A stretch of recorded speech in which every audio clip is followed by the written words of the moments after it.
Murder at Willow Creek Rectory, a Miss Marple mystery. Hi there, welcome back to Haunting Vales. Tonight's mystery begins at Willow Creek Rectory, a quiet old house surrounded by misty gardens and whispered rumors. To the village, it was a place of peace and routine, until one dreadful night changed everything.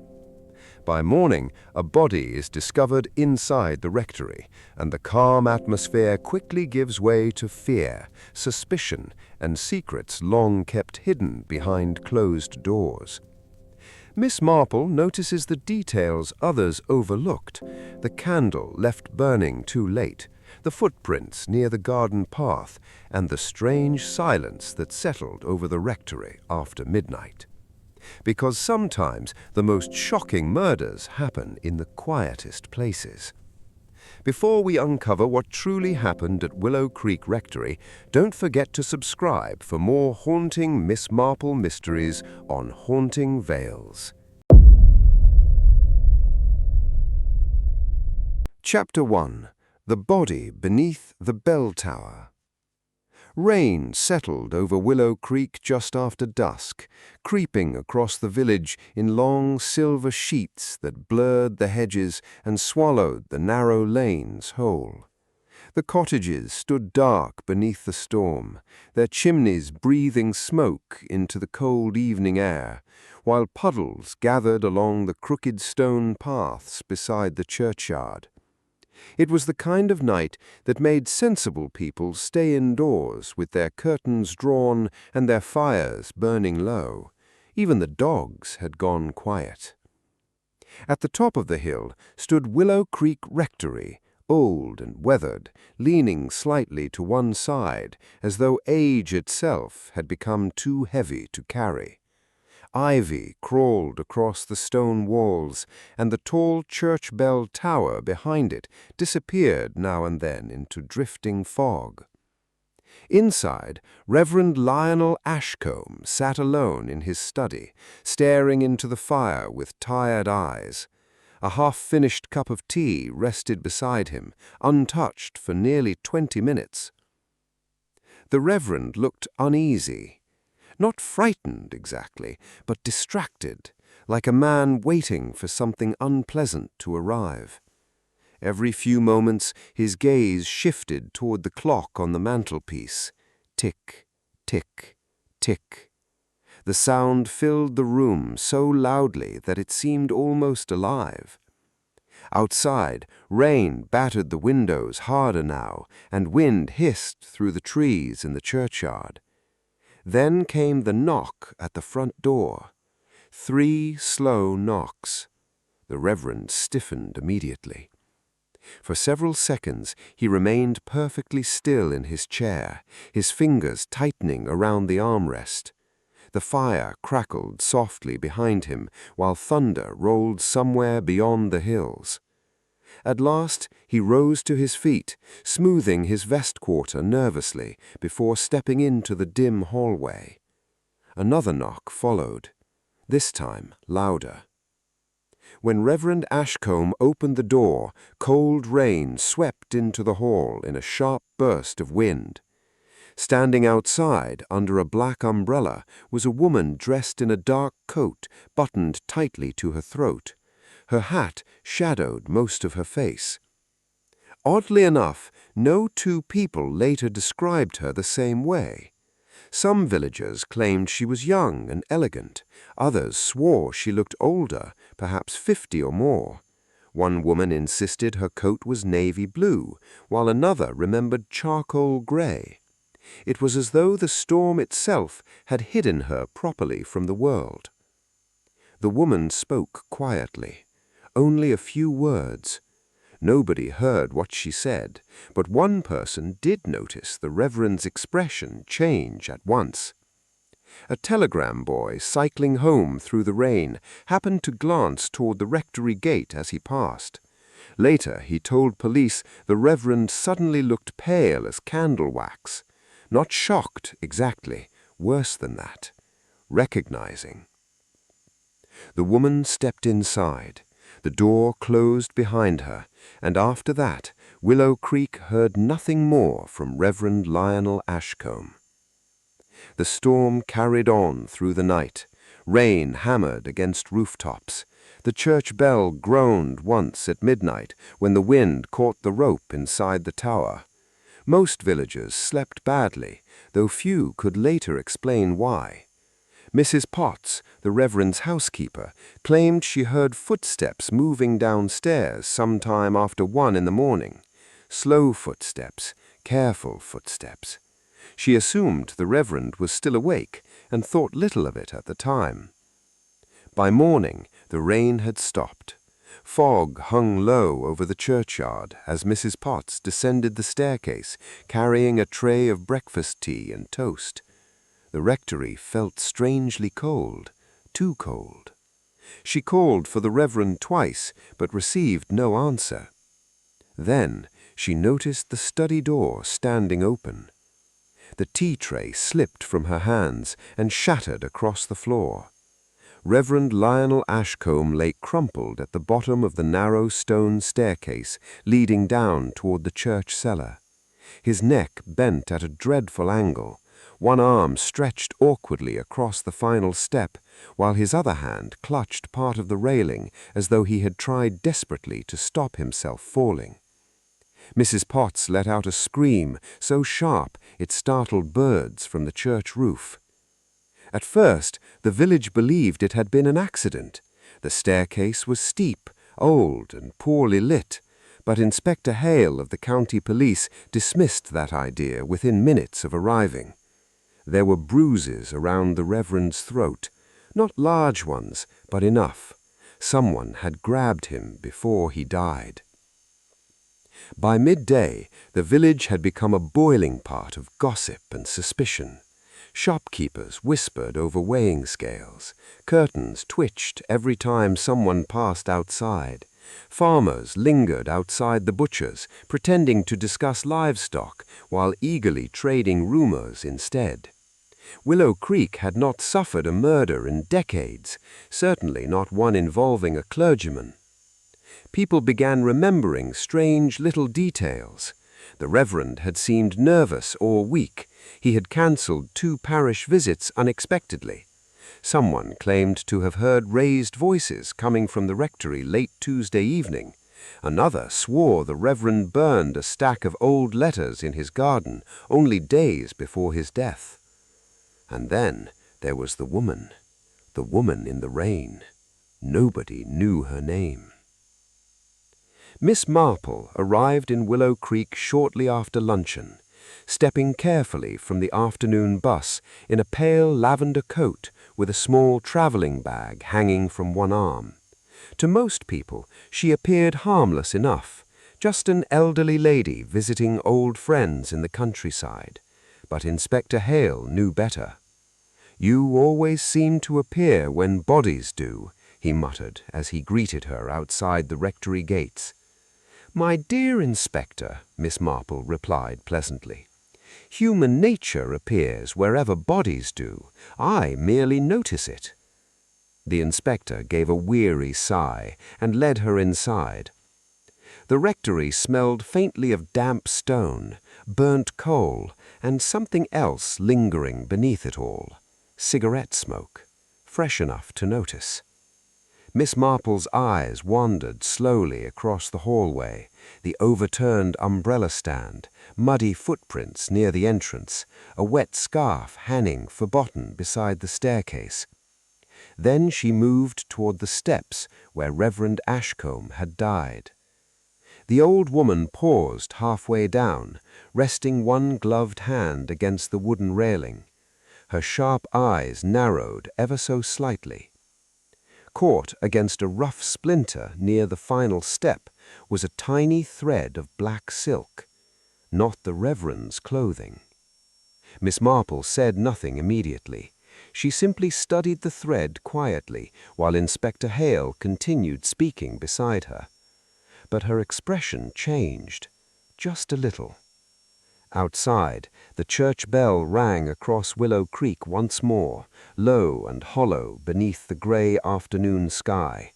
and somewhere far beyond the village fields, aboard a slow-moving train disappearing into the fog, a woman in a dark coat sat silently by the window, with rainwater still clinging to the hem of her sleeve. Chapter 2. Whispers Under the Rectory Floor. By the second day after the murder, Willow Creek had become a village full of whispers. Nobody spoke openly anymore. Conversation stopped whenever someone entered a room. Curtains twitched along every lane, and even the church bells seemed quieter than before. Reverend Ashcombe had known everybody's secrets for years. That was the trouble with clergymen. People confessed things to them they would never admit elsewhere. And now the Reverend was dead. Miss Marple spent most of the afternoon inside the rectory study while Inspector Hale questioned villagers one by one. Mrs. Potts repeated the same story nervously, insisting she had gone upstairs early and heard nothing after midnight. Dr. Reeves claimed the Reverend had been perfectly ordinary during their last meeting, though his trembling hands suggested otherwise. Mr. Bellamy, the church caretaker, swore no stranger had entered the church grounds that evening. Miss Marple listened quietly. People often revealed more by what they avoided saying. The old woman wandered through the church later that evening while rain drifted softly against the stained glass windows. The building smelled of damp wood and old candle smoke. Her footsteps echoed gently across the stone floor as she moved toward the altar. Then she noticed something strange. Mud. Only small traces, barely visible near the front pews. But the church had remained closed since the murder. Nobody should have been inside. Miss Marple crouched slightly and studied it closer. Pale clay mixed with the dirt. Not village soil. That sort of clay came from the creek bank near the railway line. Curious, she murmured softly. A sudden sound behind her made her turn. Mr. Bellamy stood near the church entrance, water dripping from his coat. "Inspector said the church was to stay empty," he muttered awkwardly. Miss Marple smiled faintly. "And yet here you are." The caretaker looked uncomfortable at once. His eyes flickered briefly toward the cellar staircase beside the altar before he quickly looked away again. That single glance told Miss Marple far more than his words. Late that night, another storm swept over Willow Creek. Wind rattled the rectory windows, while thunder rolled low across the hills.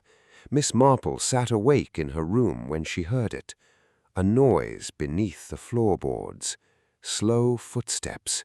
Then a dull crash. She stepped quietly into the corridor and made her way downstairs, holding a small candle lamp. The constable guarding the hallway had vanished, likely sheltering in the kitchen from the cold. The sound came again, from the cellar staircase. Miss Marple descended carefully into the darkness below the rectory. Dust floated through the air, and somewhere ahead a door slammed shut. Someone had just escaped. At the far end of the cellar was an old wooden records cabinet with its lock freshly broken. Parish files lay scattered across the floor, except for one missing section that had clearly been removed in a hurry. Miss Marple's eyes narrowed. Then she spotted something lying beside the cabinet. A silver cufflink, engraved with the letter A. Chapter 3. The Secret Buried at Willow Creek. The storm finally broke just before dawn, but Willow Creek did not feel peaceful afterwards. The village looked pale beneath the morning fog, as though the rain had washed color from every stone and rooftop. Even the church bell sounded hollow now, tired somehow.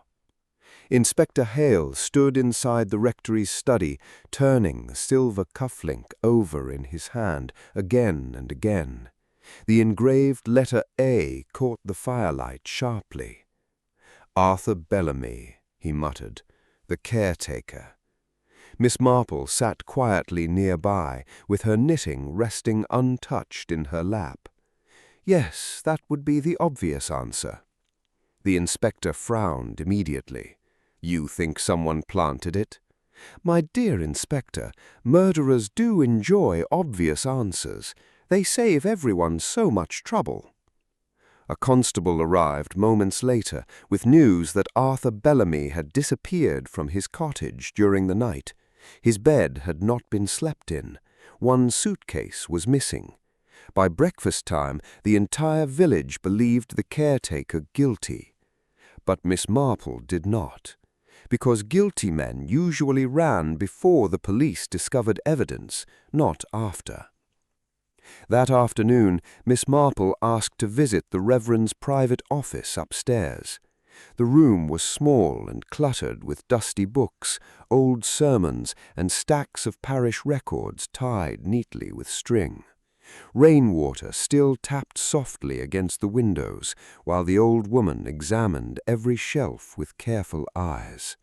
Then she noticed something odd. A framed photograph turned face down beside the desk. Miss Marple lifted it gently. The photograph showed the Reverend Ashcombe standing beside a younger woman and a small boy near the creek bridge many years earlier. Written faintly across the bottom were the words, "Summer Fair, 1938." But someone else had nearly been cut from the picture entirely. A man standing at the edge. Only part of his face remained visible. Miss Marple stared at it for a few silent seconds, then suddenly smiled. Not kindly. The sort of smile she wore whenever human foolishness became painfully clear. By evening, the villagers gathered nervously inside the church hall while Inspector Hale prepared to announce Arthur Bellamy as the prime suspect. Rain clouds still hung low outside, darkening the stained glass windows behind the crowd. Miss Marple rose slowly from her chair. "I'm afraid Mr. Bellamy is innocent," she said softly. The room erupted at once. Inspector Hale blinked heavily. Then why run? Because frightened people often run, particularly when they believe nobody will trust them. Miss Marple stepped toward the center of the hall, her voice calm and steady. The Reverend was not killed over money or revenge. He was killed because someone feared an old secret becoming public. The room fell silent. She explained that years earlier, before arriving at Willow Creek, the Reverend had helped cover a scandal involving a wealthy family from a nearby town. A child had disappeared briefly during a summer fair near the creek, and the incident had nearly ruined several respected people. Only 4 individuals knew the truth: the Reverend, Arthur Bellamy, the woman in the photograph, and the murderer. Miss Marple's eyes moved slowly across the crowd until they settled upon Dr. Reeves, standing near the back wall. The doctor went pale instantly. "The Reverend intended to confess everything," Miss Marple continued quietly. "That is why he burned letters earlier this week. He feared what the truth might do to certain reputations, but his conscience finally became too heavy." Dr. Reeves suddenly laughed once, sharp and bitter. "You foolish old woman." Nobody moved. The doctor's hands trembled violently now. "He was going to destroy all our lives over something that happened 20 years ago. One stupid mistake." Inspector Hale stepped forward carefully. "It wasn't an accident at the staircase," Miss Marple said softly. "You grabbed the Reverend by the throat when he refused to stay silent, and in the struggle he fell." Silence filled the hall. Then, slowly, Dr. Reeves lowered his head. Outside, thunder rumbled faintly beyond the hills once more. Hours later, after the police carriage disappeared into the fog with Dr. Reeves inside, Miss Marple stood alone beside the churchyard gate, watching rainwater drip from the hedges.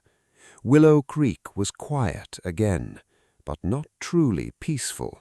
Villages like Willow Creek never really forgot their secrets. They merely buried them deeper, and sometimes the dead refused to leave them buried. If you enjoyed tonight's mystery, don't forget to like the video, subscribe to the channel, and step carefully back into the fog for the next case, because somewhere another quiet village is already hiding another body.